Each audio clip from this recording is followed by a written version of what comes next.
So good morning class. आज चलिए हम लोग देखते हैं cross border terrorism. Cross border terrorism basically होता क्या है। क्रॉस बॉर्डर टेररिज्म को जानने से पहले हम लोग ये जानते हैं टेररिज्म होता क्या है। टेररिज्म बेसिकली क्या होता है? Deliberate use of force against civilians in order to instil fear. मतलब लोगों में डर पैदा करने के लिए फोर्स यूज करना। अब ये डर क्यों पैदा किया जा रहा है? ये डर इस वजह से पैदा किया जा रहा है ताकि जो टेररिस्ट हैं उन लोग का सोशल, पॉलिटिकल या आइडियोलॉजिकल गोल अचीव हो सके। अब ये सोशल, पॉलिटिकल और आइडियोलॉजिकल गोल क्या हो सकता है? जैसे मान के चलो, इन लोग का सोशल गोल क्या होगा कि कंट्री दो भागों में डिवाइड हो जाए, दो हिस्सों में डिवाइड हो जाए। किस पे? रिलीजन के ग्राउंड्स पे। रिलीजन जैसे मान लो हिंदू डिवाइड हो जाएं, मुस्लिम्स डिवाइड हो जाएं, ये दोनों लोग आपस में कभी एक साथ न रह पाएं। ये इनका सोशल गोल हो सकता है। पॉलिटिकल गोल क्या हो सकता है? कोई सेपरेट नेशन की डिमांड करना, कोई सेपरेट स्टेट्स की डिमांड करना। फिर आइडियोलॉजिकल गोल क्या हो सकता है? आइडियोलॉजिकल गोल इनका ये हो सकता है जब कोई स्टेट का फॉर्मेशन हो, स्टेट रिलीजियस ग्राउंड पे वर्क करे, मतलब स्टेट किसी रिलीजन से इन्फ्लुएंस होता रहे। तो ये टेररिज्म बेसिकली ये होता है। ये इन सारी चीज़ों को पाने के लिए टेररिज्म का यूज़ इन्हें करना पड़ता है। लोगों को डराना पड़ता है, लोगों को मारना पड़ता है, लोगों की हत्या करनी पड़ती है, मर्डर करना पड़ता है। ये सारी चीज़ें हमें टेररिज्म में देखने को मिलती हैं। अब क्रॉस बॉर्डर टेररिज्म क्या कह रहा है? क्रॉस बॉर्डर टेररिज्म बेसिकली बात कर रहा है जब कोई एक देश टेररिज्म फैला रहा हो दूसरे देश में। जैसे अभी क्या होता है इंडिया में, बेसिकली टेररिज्म कौन कब फैला रहा है? इंडिया में टेररिज्म पाकिस्तान फैला रहा है। अब ये पाकिस्तान की धरती यूज़ हो रही है टेररिज्म फैलाने के लिए इंडिया में। अब जब टेररिज्म फैल रहा है तो अब जो मॉडर्न टेररिज्म है वो कन्वेंशनल तरीके से नहीं फैल रहा है। अब वो कैसे फैल रहा है? मॉडर्न तरीके से। अनकन्वेंशनल वॉर्स अब एक दूसरे देश के खिलाफ लड़ी जा रही हैं।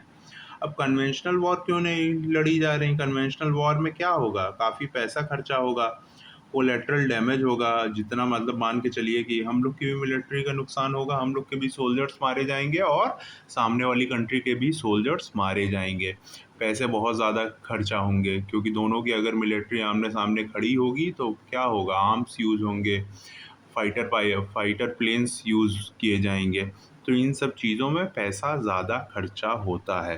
तो अब क्या मॉडर्न वॉरफेयर चल रहा है? Grey zone conflict. Grey zone conflict का मतलब क्या है?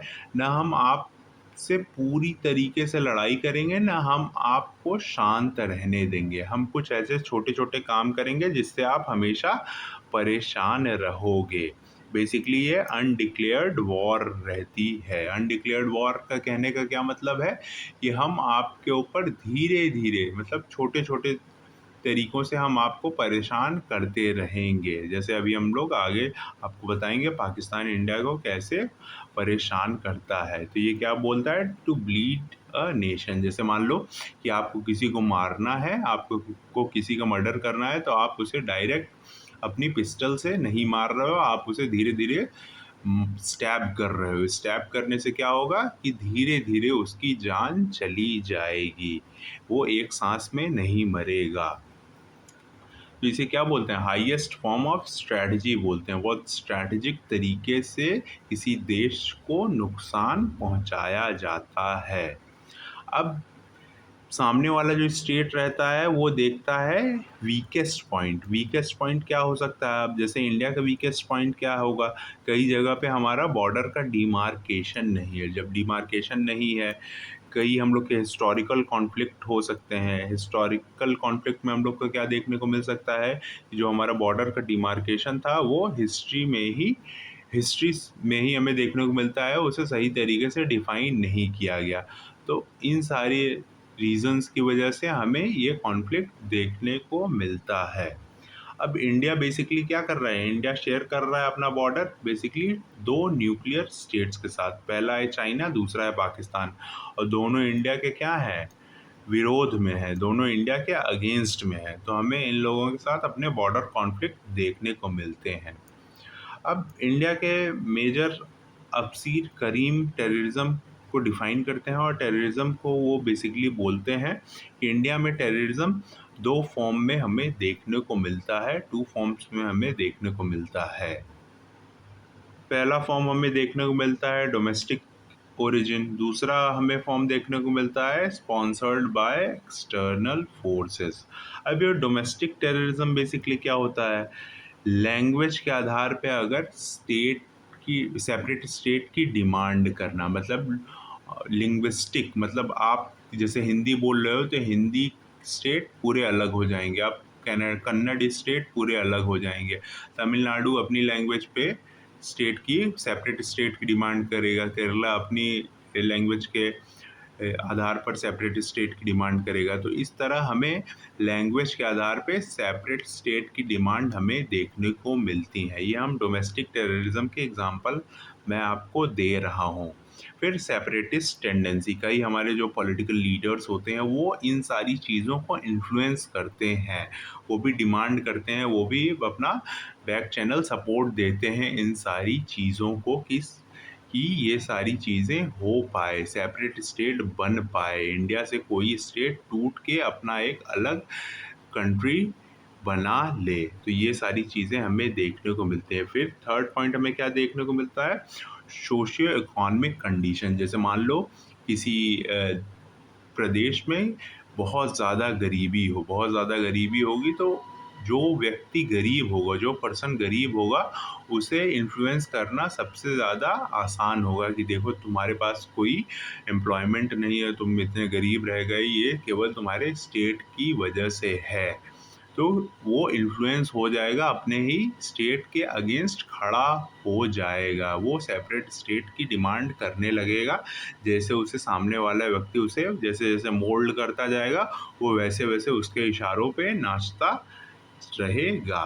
फिर क्या होता है, डी पॉइंट रिलीजियस रेडिकलाइजेशन। अभी हम लोग क्या देखते हैं कि जैसे जम्मू कश्मीर वाले रीजन में हम लोग देखते हैं, या हम लोग अपने ही कंट्री के अलग अलग स्टेट्स में देखते हैं, कई लोगों का रिलीजियस रेडिकलाइजेशन हो जाता है, मतलब उनका ब्रेन वॉश कर दिया जाता है कि आपको अपने धर्म के लिए आपको लड़ाई करनी है अपने स्टेट से, कि आपका धर्म खतरे में है तो आपको अपने ही स्टेट के अगेंस्ट आपको आर्म्स उठाना है।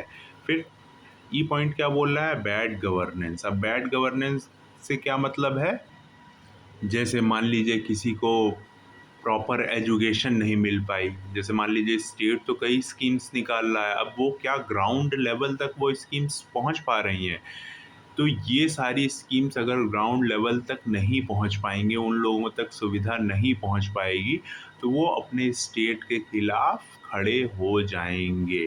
करप्शन जैसे मान लीजिए किसी सिस्टम में बहुत ज़्यादा हो, तो वो सारे लोग अपने स्टेट के खिलाफ खड़े हो जाएंगे रिजीम चेंज करने के लिए, या एक सेपरेट स्टेट की डिमांड करने लगेंगे। फिर आइए हम लोग देखते हैं external forces, external form of terrorism क्या होता है। अब एक्सटर्नल फॉर्म ऑफ टेररिज्म में आप लोग देख सकते हो जैसे इंसर्जेंसी इन नॉर्थ ईस्ट। अब नॉर्थ ईस्ट में इंसर्जेंसी कौन प्रमोट कर रहा है, नॉर्थ ईस्ट में इंसर्जेंसी प्रमोट कर रहा है चाइना, नॉर्थ ईस्ट में इंसर्जेंसी प्रमोट कर रहा है आपका पाकिस्तान। तो ये दोनों स्टेट मिलके नॉर्थ ईस्ट स्टेट में इंसर्जेंसी प्रमोट कर रहे हैं, मतलब अपने ही देश के लोगों को अपने ही देश के खिलाफ खड़ा करने में पूरा सहयोग ये लोग कर रहे हैं कि इंडिया के पीपल इंडिया के अगेंस्ट खड़े हो जाएं।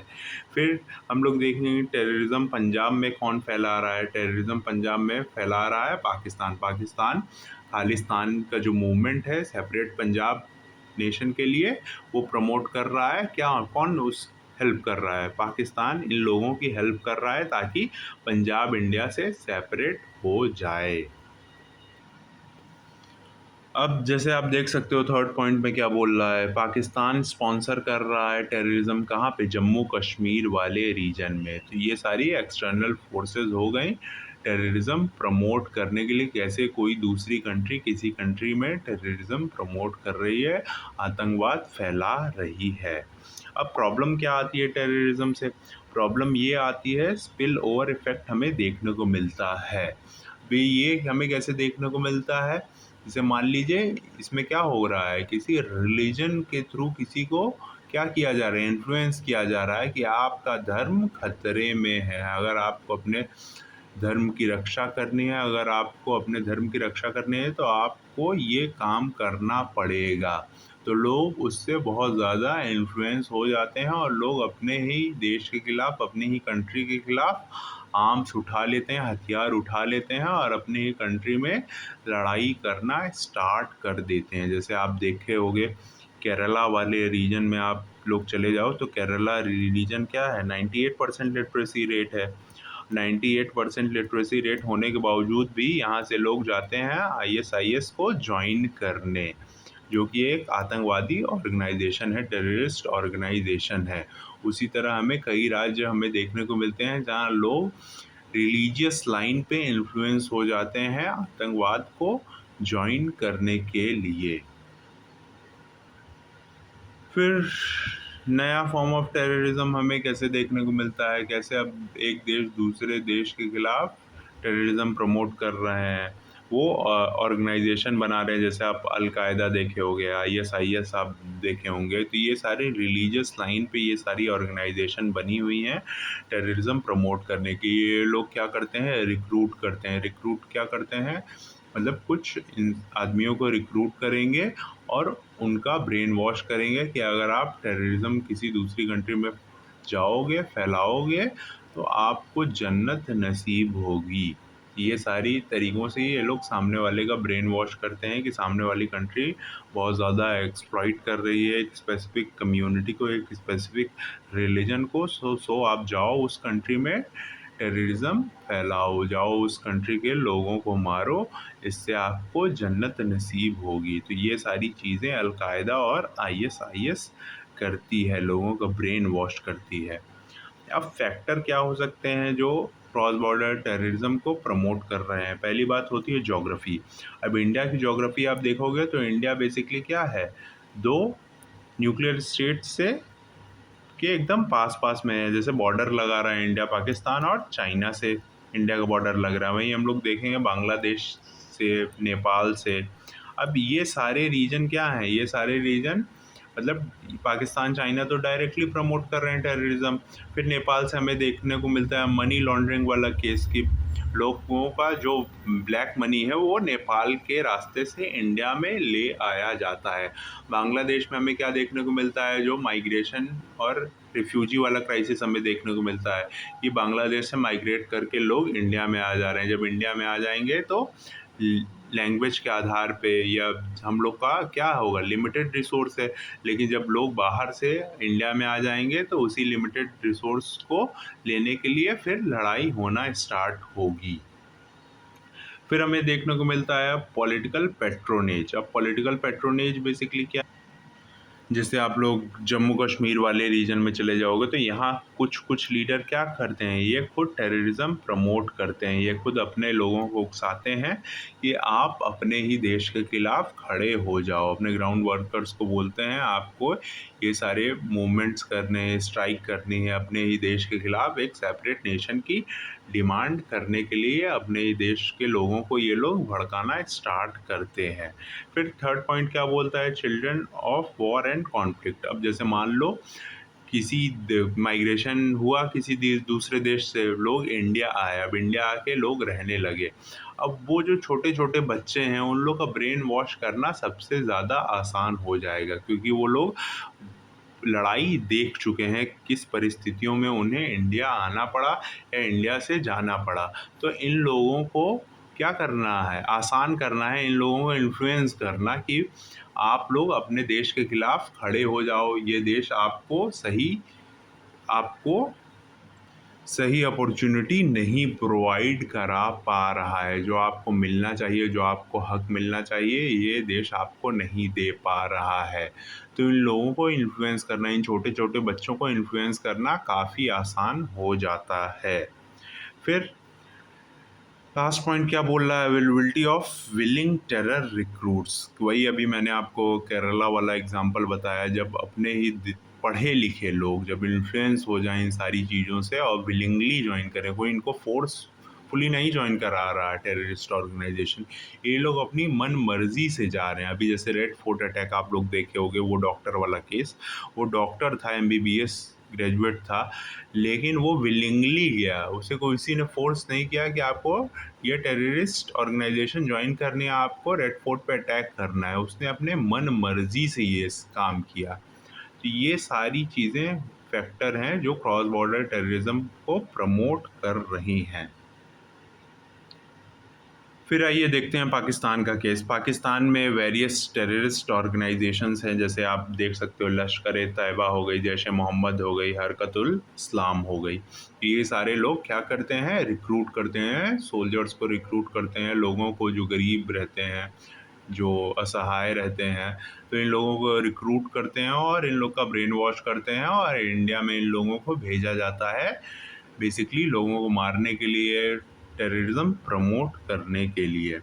अब हम लोग वेरियस इंसिडेंट्स देखेंगे कैसे कैसे इंडिया में टेररिज्म पाकिस्तान ने फैलाया था। अब 1993 में हम लोग पहला केस देखते हैं। पहला केस आप लोग 1947 से ही स्टार्ट कर दो, कैसे इंडिया पाकिस्तान की वॉर होती है, कैसे कश्मीर रीजन पे ये लोग एग्रेशन अपना दिखाते हैं। जबकि मेजर इंसिडेंट्स जो हमें इंडिया के अंदर देखने को मिलता है, पाकिस्तान के लोग बेसिकली इंडिया में आते हैं और वेरियस बॉम्ब ब्लास्ट करते हैं। वैसे 1993 में हमें देखने को मिलता है बॉम्बे में सीरीज ऑफ बॉम्ब ब्लास्ट होते हैं जिसमें 257 लोगों की जान चली जाती है। 257 एक बहुत बड़ा नंबर होता है। 257 लोग बॉम्बे में मारे जाते हैं। किसकी वजह से? इन पाकिस्तानियों की वजह से। इन पाकिस्तानी जो आतंकवादी रहते हैं, इन लोगों की वजह से 257 लोगों की जान चली जाती है बॉम्बे में 1993 में। फिर 96 में हम लोग देखते हैं लाजपत नगर, आपका दिल्ली में है, आप लोग कई बार मेट्रो स्टेशन गए भी होंगे, लाजपत नगर भी गए होंगे। यहाँ पे भी बॉम्ब ब्लास्ट होता है जिसमें 13 सिविलियंस की जान चली जाती है। अब ये कौन करा रहा है? ये पाकिस्तान करा रहा है। फिर हम लोग देखते हैं 1989 में IC-814 हाईजैक होता है। ये प्लेन हाईजैक होता है जिसे 5 पाकिस्तानी हाईजैकर हाईजैक करते हैं इस प्लेन को, और अपनी डिमांड मनवाने के लिए ये बेसिकली क्या करते हैं, इंडिया को फोर्स करते हैं कि एक स्पेसिफिक आतंकवादी को छोड़ा जाए, तभी हम लोग ये जितने सारे पैसेंजर हैं इन्हें छोड़ेंगे। तो हमें हार मान के उस आतंकवादी को छोड़ना पड़ता है, उस टेररिस्ट को छोड़ना पड़ता है, तब ये लोग जितने भी पैसेंजर्स थे इन्हें ये लोग छोड़ देते हैं। फिर हम लोग 2001 में देखेंगे पार्लियामेंट अटैक होता है जिसमें 5 टेररिस्ट जैश ए मोहम्मद ऑर्गेनाइजेशन के बेसिकली आते हैं, पार्लियामेंट पे अटैक करते हैं, कई हमारे सोल्जर्स इसमें मारे जाते हैं। फिर हम लोग 26/11 का अटैक देखते हैं, कैसे मुंबई, कैसे कोस्टल एरिया से, कैसे मतलब पानी के रास्ते से आता है आतंकवादी, इंडिया में एंट्री लेते हैं, मुंबई में एंट्री लेते हैं और मुंबई में एन नंबर ऑफ लोगों को मारते हैं ये लोग। अब इसमें कौन पकड़ा जाता है? अजमल कसाब पकड़ा जाता है, जिंदा अजमल कसाब को पकड़ लिया जाता है, ये टेररिस्ट था। अब अजमल कसाब से जब पूछा जाता है कि ये तुमने क्यों किया, तो अजमल कसाब बोलता है कि मुझे जन्नत नसीब होगी। तो जो मैं ब्रेन वॉश आपको कह रहा था, तो ब्रेन वॉश यही होता है कि आपको ये समझाया जाएगा कि अगर आप किसी को मारोगे तो आप जन्नत में जाओगे। तो इस तरीके से ये लोग ब्रेन वॉश करते हैं एक टेररिस्ट का। फिर हमें लेटेस्ट में देखने को मिलता है Pahalgam terror attack. Pahalgam terror attack में कुछ टेररिस्ट आते हैं इंडिया में और लोगों को धर्म के आधार पर मार देते हैं, जिसमें 26 टूरिस्ट की हत्या कर दी जाती है। फिर हमें लेटेस्ट देखने को मिलता है रेड फोर्ट अटैक 2025 में, जिसमें एक डॉक्टर जो रहता है वो क्या करता है, वो रेड फोर्ट पे बॉम्ब ब्लास्ट करता है, अपनी कार में बॉम्ब रखा हुआ रहता है और वो ब्लास्ट कर देता है। तो ये क्या होता है? वाइट कॉलर टेररिज्म का ये एग्जाम्पल है। वाइट कॉलर टेररिज्म जब पढ़ा लिखा व्यक्ति, जब बहुत ज़्यादा पढ़ा लिखा व्यक्ति, जैसे डॉक्टर हो गया, प्रोफेसर हो गया और जैसे साइंटिस्ट हो गया, जब ये काम करता है तो इसे वाइट कॉलर टेररिज्म बोला जाता है। अब नॉर्थ ईस्ट इंसर्जेंसी हम लोग देखते हैं। नॉर्थ ईस्ट में कैसे हमें इंसर्जेंसी देखने को मिलती है। अब इंसर्जेंसी क्या है? इंसर्जेंसी जैसे मान लीजिए कोई कॉन्स्टिट्यूशनल गवर्नमेंट है। अब जैसे आपकी कॉन्स्टिट्यूशनल गवर्नमेंट है, आपने किसी को मत दिया, आपने किसी को वोट दिया, अपना वोट के आधार पे वो सरकार जीत के आई है। अब इंसर्जेंसी बेसिकली क्या करती है, मिलिट्री के मेथड से, वायलेंस के मेथड से उस जो कॉन्स्टिट्यूशनल गवर्नमेंट है उसको हटाने का काम करती है। तो ये होती है इंसर्जेंसी। अब इंसर्जेंसी कौन प्रमोट कर रहे हैं इंडिया में? इंसर्जेंसी चाइना प्रमोट कर रहा है और पाकिस्तान प्रमोट कर रहा है इंसर्जेंसी इंडिया में। अब ये इंसर्जेंसी होने का कारण क्या है नॉर्थ ईस्ट रीजन में? Cultural aggression. अब ये कल्चरल एग्रेशन क्या है? जैसे मैं आपको माइग्रेशन एंड रिफ्यूजी क्राइसिस जब मैं आपको पढ़ाया था तो मैं आपको बोला था कैसे लोग बांग्लादेश हो गया, नेपाल हो गया, इनसे ये लोग नॉर्थ ईस्ट वाले रीजन में जा रहे हैं।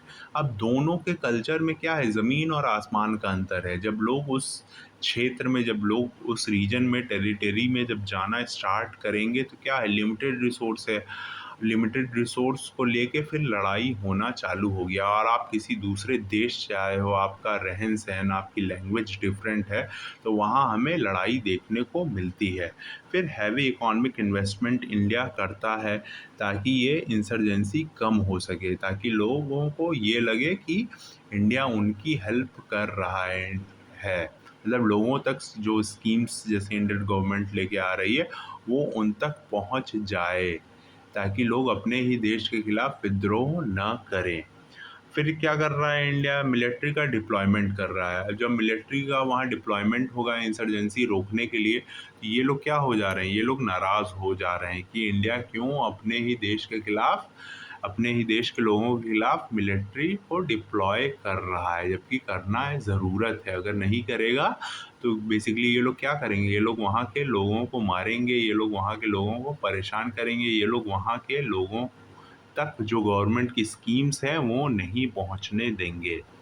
फिर फोर्थ पॉइंट क्या बोल रहा है, continuous inflow of migrants, inter state migration. अब जैसे इंटर स्टेट माइग्रेशन भी कैसे हो रहा है, जैसे मान लो कोई यूपी का आदमी, कोई बिहार का आदमी, कोई दिल्ली का इंसान, ये सारे स्टेट्स, नॉर्थ ईस्ट स्टेट्स में जाके रहने लगे और वहाँ पे उन लोगों का रोज़गार छीन ले। जो वहाँ के लोगों को रोज़गार मिलना चाहिए था, जो वहाँ के लोगों को अपॉर्चुनिटी मिलनी चाहिए थी, वो ना मिले। ये सारे रीज़न होते हैं, ये सारे, इन्हीं सारे कारणों की वजह से लोग इंसर्जेंसी करते हैं। लोग अपने ही सरकार को हटा के अपनी खुद की गवर्नमेंट स्टैब्लिश करना चाहते हैं। अब ये वायलेंस का फिफ्थ पॉइंट क्या बोल रहा है, वायलेंस क्यों हो रहा है इस रीजन की में? क्योंकि गवर्नमेंट बेसिकली नहीं रोक पा रही। जो यहाँ पे लोगों का कॉन्फिडेंस बिल्डिंग मेजर होता है, वो गवर्नमेंट कॉन्फिडेंस नहीं बना पा रही है लोगों का अपने प्रति। मतलब गवर्नमेंट के ऊपर इन लोगों का कॉन्फिडेंस नहीं बन पा रहा है।